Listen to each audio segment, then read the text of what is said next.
कि देखा दीदी महान हमारे नैहर लगे छे राज बिजलपुर पिताजी के नाम लगे छे राजा राजेंद्र सिंह छत्री। उनके जान से पैदा लेना छी 2 भाई बहन। अब भैया के यही नमुआ गई दीदी स्वर्ग आप ही जल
बाबूजी ने हमारा नाम रख दिलक सत्यपरा। भैया के नाम लगे छे राजा बिजल सिंह। हमारे ससुर लगे देसी परौली में। ससुर के नाम लगे छे राजा धर्मराज। सासू के नाम लगे छे सत्य लिखवावत। स्वामी के नाम कोना के ले दुनिया संसार में। स्वामी जी 12 बरस के लेल केतली वनवास गेले। देवरा भीड़ बन के रहले या कि बकवा इनार में हमरा स्वामी जी नीर चुआ के देलक। कहलक हे सती तू जा धर्म गबर में जाके हम नीर दे अपना हाथ से चुआ के नीर जाके तू ग्रहण कर लिया तोरा कोई से सुंदर बालक पैदा नीर जाके हम धर्म गबर में जाके नीर की ग्रहण के हमारा कोई से सुंदर बालक पैदा उनका नाम रख लिखी तारिक महाराज। दरिया से जन्म लेलक हमारे बेटा। सहरा पोखर से लौट के गेल तो गेल पुली डंडा खेले के वास्ते। पुली डंडा खेल के यार के बेटा अखन तक आपस नहीं गए। ठीक है बेटा के बटिया जो है छी आवे छी ने आवे छी।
बुआ चाही।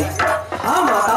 आज दिन दौड़े चली बेटा, तू सैला पकड़ से लिख के हंसत खुले खुशे, तो हमारा तो कमल के फूल तू तेरा बेटा, लेकिन तू पुली डंडा खेले लगे ली बेटा, 80 मन के डंडा 84 मन के पुली तू थमाए के तू गेली डंडा खेले के बाद बेटा, तू कि जीत के ही कि कर के ली बेटा, तोर मन बहुत तोर उदास से कुछ बेटा, क्या ठीक कौन कारण से बेटा से बता।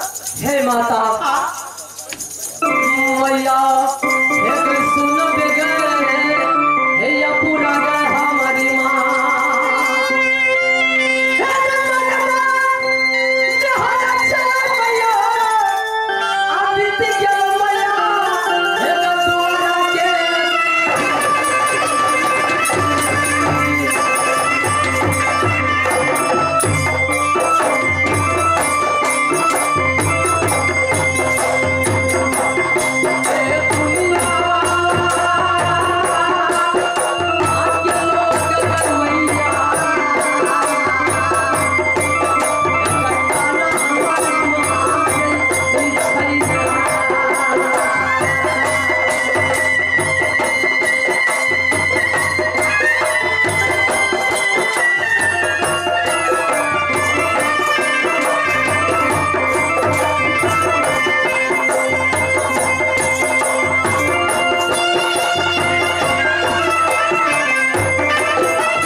नाम ठेकान हमरा से पूछलक कि से तोर घर कत्ता छ, तोर पिता के नाम किस, तोर माता के नाम किस, तोर बाबा के नाम किस।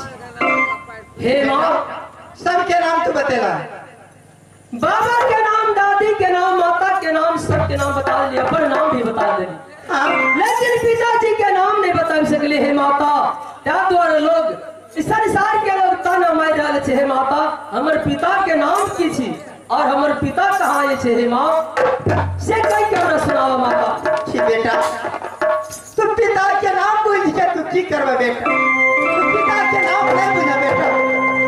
हे माता संसार में सबसे पहले पिता के नाम आवे, कोई किनको से पूछे के कर बेटा था, सबसे पहले पिता के नाम बताओ पड़े छे। माता त्या संसार के लोग हमरा ताना मार डालिए, जब तक हम पिता के नाम के